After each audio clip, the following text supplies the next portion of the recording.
आप सभी को नमस्कार और TSMS में आप लोगों का स्वागत है। मैं आप लोगों के लिए कक्षा 7वीं का गणित का मिड लाइन टेस्ट की तैयारी के लिए जो है मैं प्रश्न पेपर लेके आया हूं, जो पिछले साल 19-20 का है, पिछले वर्ष का है। तो ये 19-20 शासन जो है अलग अलग समय में अलग अलग प्रकार से इसको नाम दे रही है। सबसे पहले लेते थे हम लोग तिमाही लेते थे, अर्धवार्षिक लेते थे और वार्षिक लेते थे। इससे 19-20 में जो है इसी को फॉर्मेटिव के रूप में लिया जाता था पेपर, और समेटिव 1 राज्य स्तरीय आकलन 1 और वार्षिक परीक्षा के रूप में जो है समेटिव आकलन 2 लिया जाता था।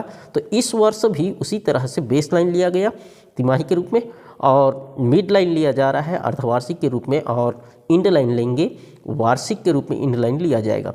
तो ये जो है राज्य स्तरीय आकलन 2019-20 का पेपर है, कक्षा 7वीं का गणित का। तो चलिए इसका मैं पूरा हल कराऊंगा पहले से आखिरी तक। तो ये गणित का देखिए ये पेपर है। तो चलिए स्टार्ट करते हैं, और यदि आप हमारे चैनल में नए हैं तो सब्सक्राइब कर दीजिएगा। इसी तरह का पेपर जो है आप लोगों के लिए सभी विषय का क्रमशः लाने वाला हूँ। तो चलिए स्टार्ट कर। संख्या समूह 5/2, 4/3, ऋण 3, 0, 1/7 और 3/5 जो है ये प्रदर्शित करता है। पहला पूर्ण संख्या, पूर्णांक संख्या, प्राकृत संख्या और परिमेय संख्या। तो ये जो है परिमेय संख्या है, क्योंकि हर पूर्णांक जो है परिमेय संख्या के रूप में होता है। दूसरा देखते हैं 4x धन 3 ऋण 2x धन 2 का हल होगा। चलिए इसको हल करके देखते हैं। 4x धन 3 ऋण 2x धन 2। अब इसको हम हल करेंगे तो देखिए 4x और 2x जो है ये धनात्मक है, ये ऋणात्मक है, आपस में ये सजाती पद है। तो सजाती पद है तो ये घट जाएगा, 4 में 2 घट जाएगा तो कितना बचेगा 2x, और ये भी सजाती पद है 3 और 2, 3 और 2 कितना हो जाएगा 5 धन 5, 2x धन 5 ये हमारा आंसर होगा। अर्थात हमारा ऑप्शन ब जो है हमारा क्या होगा, सही होगा। तीसरा देखते हैं 2 का घात 0 धन 5 का घात 0 का मान होगा। इसमें हम नियम में पढ़ते हैं कि x घात 0 है तो उसका वैल्यू जो है 1 आता है। x घात कोई सभी घात 0 आता है तो उसका वैल्यू कितना आता है, 0 आता है। अर्थात 2 का घात 0 धन 5 का घात 0, अर्थात ये क्या हो जाएगा, इसका मान भी 1 हो जाएगा, 2 का घात 0 का, और इसका मान भी 1 हो जाएगा। अर्थात कि दोनों को जोड़ देंगे तो कितना आएगा, हमारा आंसर 2 आएगा। अर्थात ऑप्शन नंबर द जो है हमारा सही आंसर होगा। चौथा प्रश्न त्रिभुज ABC एक समकोण त्रिभुज है जिसमें कोण B समकोण है तथा C 30 अंश का हो तो A का मान होगा। यहाँ पर हल करके देखते हैं, हम जानते हैं कि कोण A धन कोण B धन कोण C, अर्थात तीनों कोणों का मान कितना होता है, 180 अंश होता है। एक कोण जो है B कोण 90 अंश का है, C कोण 30 अंश का है। कोण A कोण का मान क्या करना है, हमको ज्ञात करना है, तो 180। अब इसको हम क्या कर देंगे, पक्षांतर कर देंगे। पक्षांतर करेंगे तो देखिए कोण A बराबर क्या हो जाएगा, 90 और 30 120 हो जाएगा, धन 120 बराबर 180। अब इसको पक्षांतर कर दीजिए, कोण A बराबर 180 में 120 को घटा देंगे, कितना आ जाएगा 60 अंश। ये हमारा क्या होगा, सही आंसर होगा ऑप्शन नंबर आ। दिए गए किस विकल्प में बनने वाले दोनों वृत्त सर्वांग सम होंगे। पहला दिया है त्रिज्या 4 सेंटीमीटर, व्यास 8 सेंटीमीटर। दूसरा त्रिज्या 4 व्यास 3 सेंटीमीटर। तो इसमें देखिए यदि बराबर त्रिज्या के हम व्यास वृत्त बनाएंगे तो दोनों सर्वांग सम होंगे, और बराबर त्रिज्या की वृत्त नहीं बनाएंगे तो दोनों सर्वांग सम नहीं होंगे। इसमें देख लेते हैं त्रिज्या 4 है, इसका व्यास निकालेंगे तो व्यास निकालने की क्या होगा, त्रिज्या निकालेंगे तो त्रिज्या जो है व्यास का आधा होता है, व्यास का आधा होता है। अर्थात पहला में हम निकालते हैं व्यास 8 है तो इसका 2 से भाग दे देंगे तो त्रिज्या कितना होगा इसका 4 सेंटीमीटर। तो पहला में 4 सेंटीमीटर त्रिज्या, दूसरा भी 4 सेंटीमीटर, अर्थात ये विकल्प सही है। इसमें 4 है, इसमें कितना, इसका आधा कितना हो जाएगा, 3 हो जाएगा। ये बराबर नहीं होगा तो ये कट हो जाएगा। ये दोनों, इसका कितना आ जाएगा, इसका यदि हम निकालते हैं तो ये 2 सेंटीमीटर हो जाएगा, अर्थात ये भी गलत है। तो इस तरह से हमारा सही आंसर क्या होगा, पहला होगा, क्योंकि दोनों का त्रिज्या सेम होना चाहिए, बराबर होना चाहिए, तभी जो है क्या होगा, वृत्त सर्वांग होंगे। तीसरा है छठवां, ऋण 30 भागित 10। ऋण 30 भागित 10, ऋण 30 भागित 10 करेंगे तो ये कितना हो जाएगा, 10 दिया 30, और जो आंसर आएगा हमारा किस में आएगा, ऋण 3 में आएगा। दिए गए चित्र में त्रिभुज PQR एक समकोण त्रिभुज है जिसमें कोण R बराबर 90 अंश, PR बराबर QR है, तो x का मान ज्ञात कीजिए। ये x का मान जो है हमें ज्ञात करना है। ये x दिया गया है, ये q है, ये PQR, इस कोण का मान हमें ज्ञात करना है। ये R कोण का मान कितना दिया गया है, 90 अंश दिया गया है। दिया है यहाँ पे, दिया है कोण R बराबर 90 अंश, ये कोण R है हमारा, ये P है और ये Q है, ठीक है। और दिया है PR बराबर QR। PR अर्थात PR ये भुजा और QR ये भुजा जो है दोनों क्या है, बराबर है। दोनों भुजा बराबर है। कोण P धन कोण Q धन कोण R बराबर कितना हो जाएगा, 180 अंश हो जाएगा। मान लेते हैं, माना कि कोण Q व कोण R का मान x है, का मान x अंश है। तो इसका P का मान भी x रख देते हैं, Q का मान भी x रख देते हैं, और R का मान दिया गया है 90 अंश बराबर 180 अंश। ये 100 और 100 कितने 100 हो जाएगा, 2 100 हो जाएगा, बराबर 180 ऋण 90। अब इसको पक्षांतर करके हम घटा देंगे, कितना हो जाएगा, ये 90 बच जाएगा। 180 में 90 घटाएंगे तो 90 बचेगा। ये 2 को भी हम पक्षांतर करेंगे तो 100 बचेगा, इधर गुणा के रूप में है, उधर जाएगा तो क्या हो जाएगा, भाग हो जाएगा। अर्थात कितना हो जाएगा, 2 1 कम 2, 2 चौक 8, और बच जाएगा 1, 2 5 6 10, 45 अंश। 100 का मान कितना आएगा, 45 अंश। तो 100 का मान, इसको भी हम 100 माने हैं और इसको भी 100 माने हैं, तो इसका मान भी 45 आएगा, इसका मान भी 45 आएगा। अर्थात 100 का मान कितना आएगा, 100 बराबर 45 अंश। ये हमारा क्या होगा, उत्तर होगा। सरल कीजिए, 4x धन 2b ऋण 3a धन 3b ऋण 2। ये हमारा प्रश्न है। अब इसको हम हल करेंगे। हमारा जानते हैं कि कोष्टक का प्रयोग हुआ है, 3 कोष्टक का प्रयोग हुआ है, तो सबसे पहले हम छोटे कोष्टक का प्रयोग करेंगे, हल करेंगे, उसके बाद फिर उससे बड़ा कोष्टक का, और आखिरी में किससे, सबसे बड़ा कोष्टक का हम हल करेंगे। तो सबसे पहले जाते हैं सबसे छोटा कोष्टक में। सबसे छोटा कोष्टक के अंदर का हम हल करेंगे। इधर का जैसा है वैसे ही लिख दीजिए धन। ये देखिए, ये दोनों क्या है, सजातीय राशियाँ नहीं है। सजातीय राशि नहीं है तो मान तो जुड़ेगा ही, ना ही घटेगा, तो ये इसको हम लिख देते हैं। 3 भी हो जाएगा, और ये धन और ऋण का गुणा क्या हो जाएगा, ऋण होगा 2a। अब ये हमारा छोटा कोष्टक जो है हट गया। अब चलते हैं दूसरा कोष्टक, मंझला कोष्टक में जाएंगे। मंझला कोष्टक के अंदर का हम हल करेंगे। सर्पाकार कोष्टक हटाते हैं, सर्पाकार कोष्टक हटाएंगे तो क्या हो जाएगा, ये देखिए 3a और ये 2a है, तो दोनों क्या हो जाएगा, घट जाएगा, बचेगा कितना, 1a बचेगा। ये धनात्मक है और बाहर में क्या है, ऋणात्मक है, तो ये क्या हो जाएगा, ऋण a होगा। और यहाँ पर भी धन 3 है, 3b, और यहाँ ऋण है, तो धन में ऋण का गुणा क्या हो जाएगा, ये ऋण हो जाएगा। अब यहाँ पे देखते हैं, ये 2b और ऋण 3b दोनों सजातीय राशियाँ हैं, दोनों, एक धनात्मक है दूसरा ऋणात्मक है, तो ये हो जाएगा हमारा ऋण a और इसका हो जाएगा ऋण b। ये हमारा आंसर होगा। अब उसके बाद ये जो है, हम ये बड़ा कोष्टक भी हम हटाते हैं। बड़ा कोष्टक हटाएंगे तो यहाँ पे धन और यहाँ पे ऋण, धन में ऋण का गुणा ऋण हो जाएगा, और यहाँ धन है यहाँ ऋण है, धन में ऋण का गुणा ऋण हो जाएगा, ऋण b।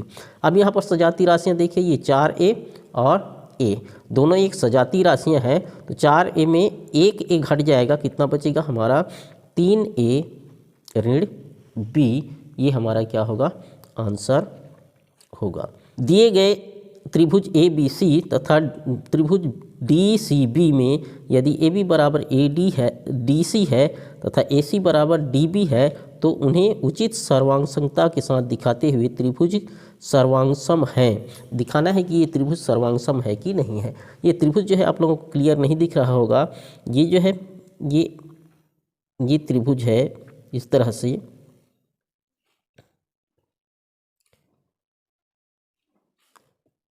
ये हमारा त्रिभुज है बी सी डी और ये ए है, ए बी सी डी। तो प्रश्न कहता है ए बी बराबर डी सी, ये ए बी बराबर तो ये डी सी है, इस भुजा के बराबर इस भुजा है, और ए सी बराबर डी बी, ए सी बराबर ए सी, ये ए सी बराबर होता है ये डी बी, ये भुजा और ये भुजा जो है बराबर है। तो उचित सर्वांग समता का दिखाना है। अब यहाँ पे देखते हैं दो त्रिभुज बन रहे हैं ए बी सी, पहला त्रिभुज बन गया त्रिभुज ए बी सी, और दूसरा समकोण त्रिभुज बनता है बी सी डी, समकोण त्रिभुज बनेगा बी सी डी। ये दोनों समकोण त्रिभुज बनते हैं, तो समकोण त्रिभुज यहाँ पर भी है और यहाँ पर भी है। देखिए दोनों भुजाएं भी बराबर है, ये भुजा और ये कर्ण और इसमें का कर्ण बराबर है, और एक एक भुजा बराबर है, और एक समकोण जो है, ये दोनों क्या है, समकोण त्रिभुज बन रहे हैं। तो ये जो है समकोण भुजा कर्ण, समकोण भुजा कर्ण नियम से ये जो है दोनों सर्वांग सम है, RHS। इस नियम से जो है ये दोनों क्या है, एक दूसरे के सर्वांग सम। अजय अपने मोटरसाइकिल के लिए 71 रुपये 20 पैसे की दर से 3.5 लीटर पेट्रोल खरीदता है, तो अजय को पेट्रोल की कितनी कीमत चुकानी पड़ेगी। 1 लीटर पेट्रोल 1 लीटर पेट्रोल की कीमत, 1 लीटर पेट्रोल की कीमत कितना हो जाएगा, 71 रुपये 20 पैसे। इसको हम इस तरह से भी लिख सकते हैं, रुपये में जो है 71.20 रुपये लिख सकते हैं। ठीक है, इधर पैसा है इधर रुपया है। तो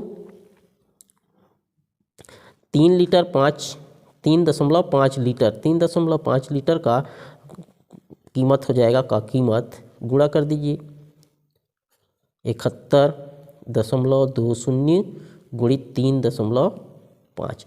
ठीक है, इसका गुणा कर देंगे तो हम इसका जो है वैल्यू निकल जाएगा। 5 दूने 10 और 5 चिकम 5 और 1 6 और 5 सत्ते 35, 3 दूने 6 और 3 एक कम 3 और 3 सत्ते 21, 0 6 दूने 12, हाथ की लाइए 5 3 8 1 9 और ये 4 और 2, और यहाँ पे एक जीरो छोड़े थे, ये एक जीरो को यहाँ पे और लगा देंगे। ठीक है, ये 2 को नहीं किए थे। तो अब ये दशमलव के बाद की आगे की संख्या कितना है, 1 2 और इसकी आगे 1, तो 1 2 3, तो 3 अंक पहले दशमलव लगा दीजिए, 1 2 3, इसके आगे क्या हो जाएगा, दशमलव लग जाएगा, अर्थात हमारा 249 रुपये 20 पैसे होगी, रुपये 249 रुपये 20 पैसे कीमत चुकानी पड़ेगी। दी गई परिमेय संख्याओं को आरोही क्रम में लिखना है। इसको हम आरोही क्रम में लिखेंगे, तो इस प्रश्न को हम लिख लेते हैं यहाँ, ये प्रश्न है, इस प्रश्न को हमको आरोही क्रम में लिखना है। तो आरोही क्रम में लिखने के पहले हम क्या करेंगे, इसका एलसीएम निकालेंगे, लघुत्तम निकालेंगे हर का 2 3 7 और 14 का। ठीक है, हर लघुत्तम निकाल लेते हैं, 2 से लघुत्तम निकालते हैं, 2 1 कम 2 नहीं जाएगा, उसको लिख दीजिए, 7 भी नहीं जाएगा, और 2 सत्ते 14, फिर 3 से जाएगा, 3 1 कम 3, 7 नहीं जाएगा तो लिख दीजिए वैसे, फिर ये 7 से चला जाएगा, 7 1 कम 7, तो 2 गुणित 3 गुणित 7 अर्थात कितना हो जाएगा, 7 या 21, 21 दूने 42। ये 42 हमारा क्या आ गया, लघुत्तम आ गया। यहाँ पे लघुत्तम लिख लेते हैं हम। अब 2 का पहाड़ा पढ़ेंगे 42 की आते तक, तो 21 दूनी कितना हो जाता है, 42 होता है, तो 21 आया भागफल, उसको 1 से गुणा कर देंगे तो कितना हो जाएगा, 21 से कम 21। ठीक है, उसी तरह से दूसरा का 3 का भाग देंगे 42 की आते तक, तो यहाँ पे 3 को छोड़ दीजिए, 7 दूने 14, 14 तिया 42 हो जाता है, तो 14 बार गया, 14 का गुणा किससे करेंगे, ऋण 2 से करेंगे, तो 14 दूने 28, ऋण 28। ठीक है, तीसरा देख लेते हैं, 7 का पहाड़ा पढ़ेंगे, 7 6 का 42, 6 बार जाता है, तो 6 का गुणा करेंगे 5 से, तो 5 6 के 30, ऋण 30 इसका आ जाएगा, और 14 दूने 28, 14 तिया 42, 3 बार जाता है, तो 3 का गुणा किससे करेंगे, 4 से करेंगे, 4 तिया 12, ऋण 12 ये हो गया।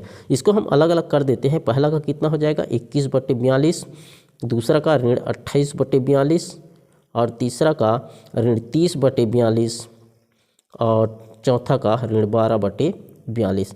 इस तरह से सभी का हर जो है क्या हो गया, बराबर हो गया। जब तक हर बराबर नहीं हो जाता हम जो है उसकी तुलना नहीं कर सकते हैं। अब हम इसको आरोही क्रम में अर्थात बढ़ते क्रम में लिख सकते हैं। सबसे छोटा कौन हो गया, ऋणात्मक में सबसे ज़्यादा जो रहेगा वो सबसे छोटा होगा, अर्थात ऋण 30/42 जो है सबसे छोटा है। इसका ओरिजिनल वैल्यू कितना है, ऋण 5/7। उससे बड़ा देखिए, उससे बड़ा कितना है, ऋण 28/42। ऋण 28/42 किसका है, ऋण 2/3 का। ठीक है, उससे बड़ा देखिए ऋण 12/42, तो ऋण 12/42 का क्या है, ऋण 4/14 और सबसे बड़ा कौन है 1/2 अर्थात 21/42। इस तरह से हम ये बढ़ते क्रम में लिख दिए। ये हमारा क्या होगा, उत्तर होगा। ठीक है, 3 क्रमागत सम संख्याओं का योगफल 30 है तो वे संख्याएं ज्ञात कीजिए। मान लेते हैं, माना कि पहला क्रमागत सम संख्या बोल रहा है ना, सम संख्याओं का योगफल, सम संख्या x मान लेते हैं।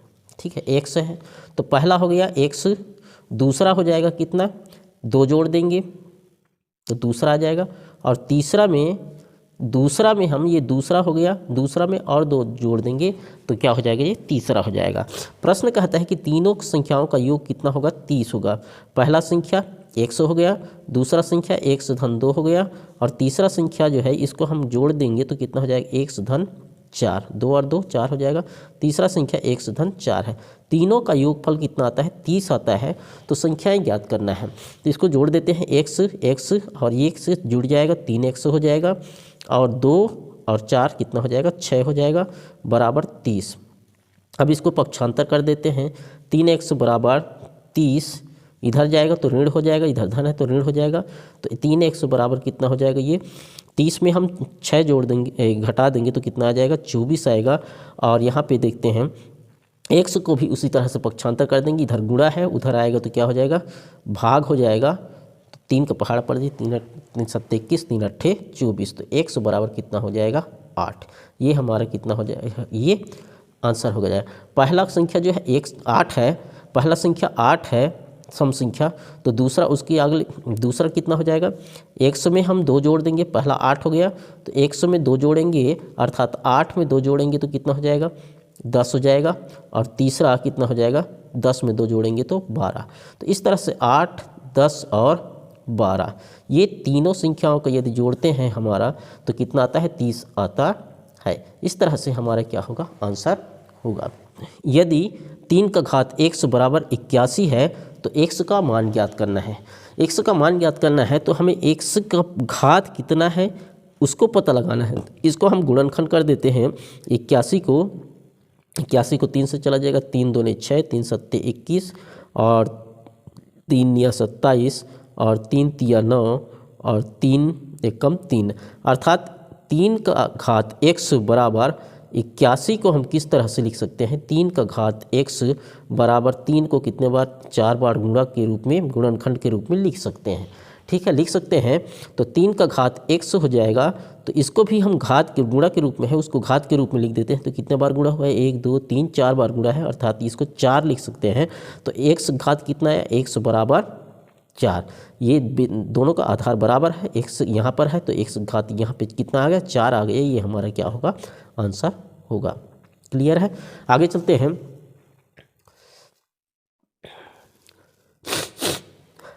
यदि किसी आयत की लंबाई 4x घात 2 धन 1 ऋण 1 व चौड़ाई x घात 2 धन 4x धन 1 हो तो आयत का परिमाप ज्ञात कीजिए। आयत का परिमाप हमें पता है, आयत का परिमाप बराबर हो जाता है बराबर 2 लंबाई धन चौड़ाई।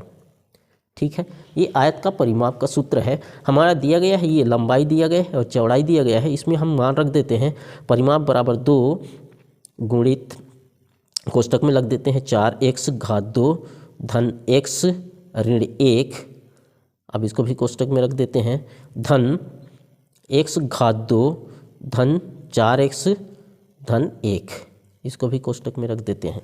ठीक है, अब कोष्टक हटा देंगे, 2 कोष्टक में 4x घात 2 धन x ऋण 1 धन x घात 2 धन 4x धन 1।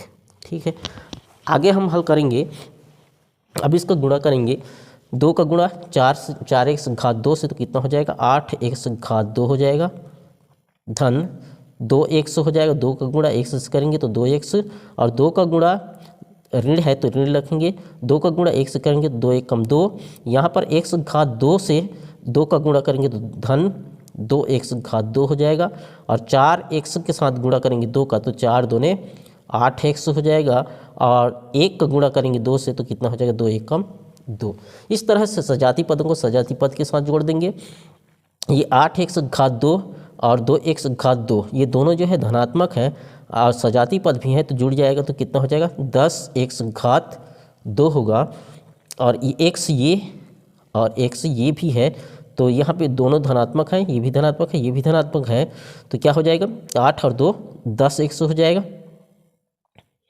और यहाँ पे देखिए ये ऋण है और ये धन है, अर्थात 2 में 2 घट जाएगा तो बच जाएगा 0, अर्थात हमारा आंसर क्या हो जाएगा 10x घात 2 धन 10x, ये हमारा क्या होगा आंसर होगा।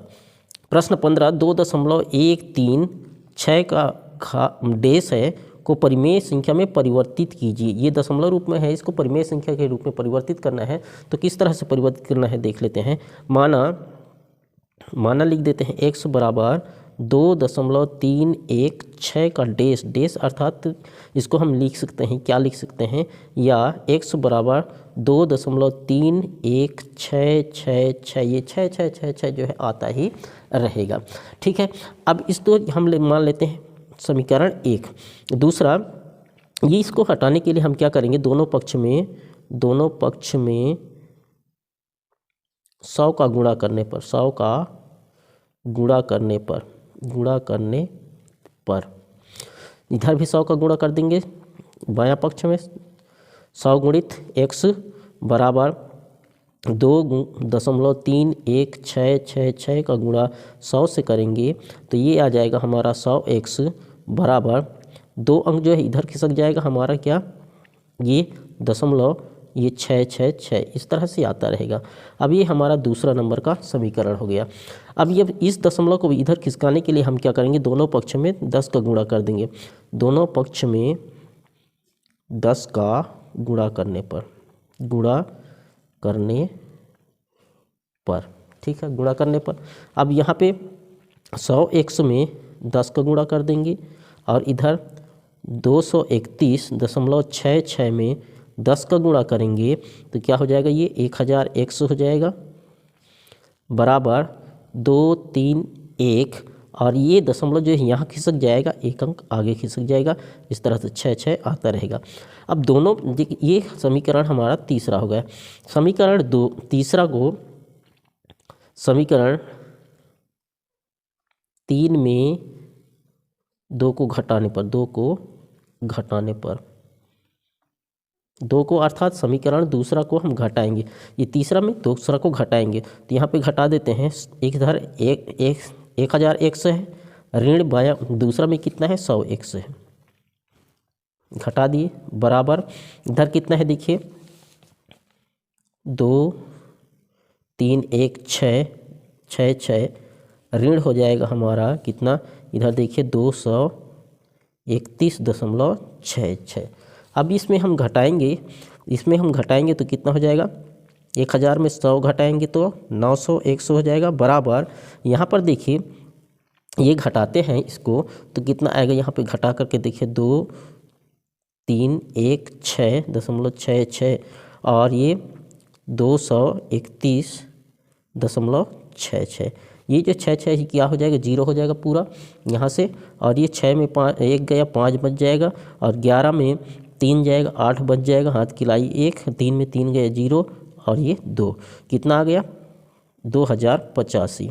अब इसको हम पक्षांतर कर देंगे, 900 को तो 2085 इधर गुणा के रूप में है, इधर क्या हो जाएगा, भाग हो जाएगा।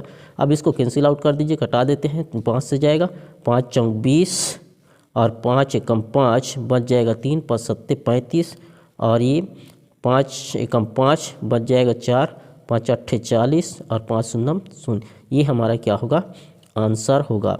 ये 2.316 बराबर, ये डेज का बराबर कितना हो जाएगा, 417/180। ये हमारा क्या होगा, आंसर होगा। त्रिभुज ए बी सी की रचना कीजिए जब बी सी बराबर 5 सेंटीमीटर।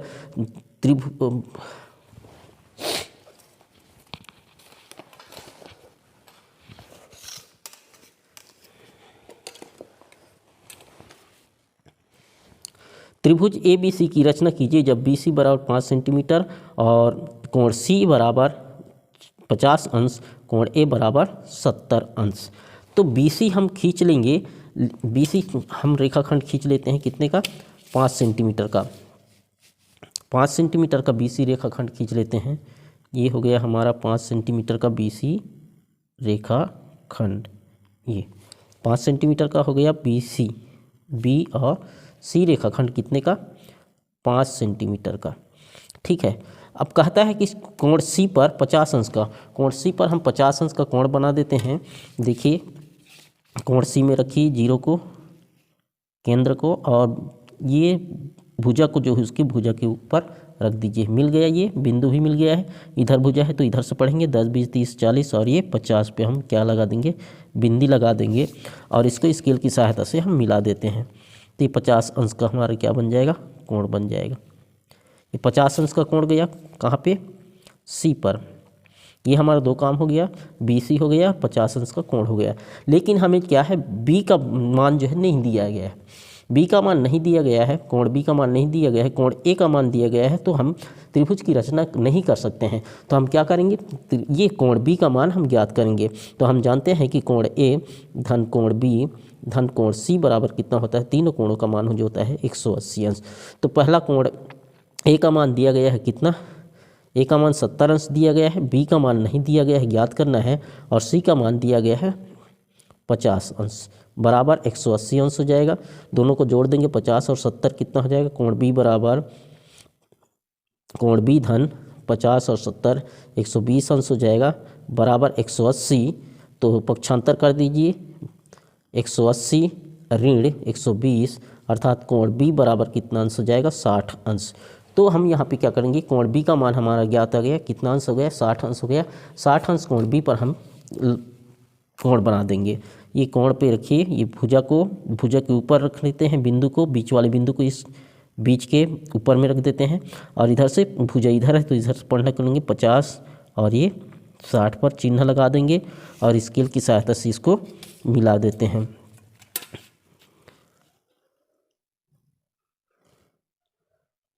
ये अब ये जो है ये नहीं मिल रहा है तो इसको भी आगे बढ़ा दीजिए। इस तरह से ये क्या बन गया, हमारा ए बिंदु बन गया। ये कितने अंश का हो गया, 60 अंश का, और ये कितने अंश का, 70 अंश का। इस तरह से हम त्रिभुज की रचना कर सकते हैं। अथवा में त्रिभुज पी क्यू आर की रचना कीजिए जिसकी भुजाएं पी क्यू बराबर 4.5 सेंटीमीटर, क्यू आर बराबर 5 सेंटीमीटर, की आर पी बराबर 7 सेंटीमीटर है। रचना के पद भी लिखना है। अब यहाँ पे त्रिभुज की रचना करेंगे। यदि इसको नहीं करते हैं तो ये ऑप्शन दिया गया है, इसको कर देते हैं। दिया है क्या दिया है, पी क्यू बराबर 4.5 सेंटीमीटर,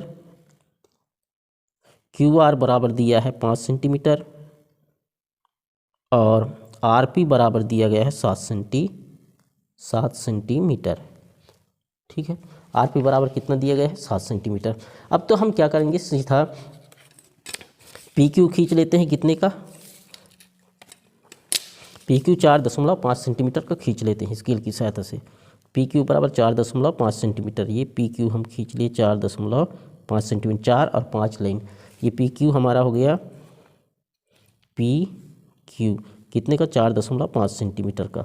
अब पी आर 5 सेंटीमीटर है, क्यू से आर जो है, इधर आर आएगा, ये क्यू है तो 5 सेंटीमीटर। इसकी हमें चाप की ज़रूरत पड़ेगी, चाप ले लेते हैं। प्रकार की ज़रूरत पड़ेगी। तो ये प्रकार में कितने का सेंटीमीटर का चाप लेते हैं, 5 सेंटीमीटर का। 0 में रखिए एक और दूसरे को 5 में रख देते हैं इस तरह से।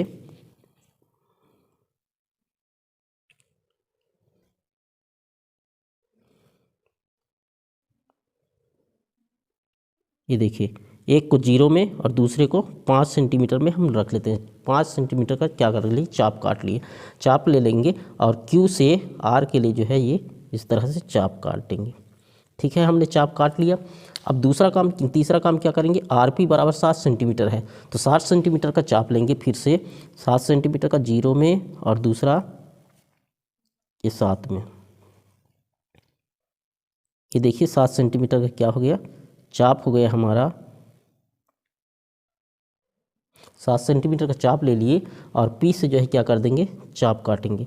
इस तरह से चाप काट देंगे।